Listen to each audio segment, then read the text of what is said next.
Salam trener. Mən fərdi məşqə gəlmək istəyirəm. Belədir ki, pulun ədsədə, yəni 500 min, yəni verirəm də, sıf mənlə məşğul olasan ancaq. Xoş gəlmişsən qardaş, problem yoxdur, problem yoxdur. Get əynivi zəhmət olmasa dəyiş ki. Yox, bədəni döndərmək lazımdır, sənəvə qaldır da Əlivi bəs. Trener, pulu ilə deyə pulu vermişəm özüm məşq elədə. Hə, qadan, onda o sən əziyyət çəkmə, mən sənin üçün məşq eləyəcəm. Bax gör necədir belə. Xoş gəldin. Əladır, bax belə əla. Salam trener. Mənim məqsədim çempion olmaqdır. Qrup məşqlərinə qoşulmaq istəyirəm. Keç dəyiş əynivi, o tualetdə zadlardırsa. Müəllim dəyişdim əynimi. İndi nə məşq eləməliyəm, nə etməliyəm? Necəm olam, öpürəm. Ala nə bilim ki, meşoka yumruğuza da.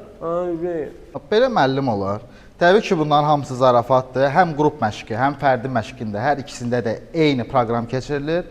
Amma sizin, məsələn, mən fərdi məşq oluram. Məsləhət görərdim ki, biraz yaşınız çoxdursa da qoşulun fərdi məşqlərə, daha çox motivasiyanız olsun və bilirəm, bəzi insanlar biraz kompleks yaşayır ki, məşqə gəlməkdən, eləməkdən biraz yaşına görə. Amma siz fərdi məşqə gələndə, yəni tam ayrı bir nəticədə görəcəksiniz. Amma əslində ikisi də eynidir.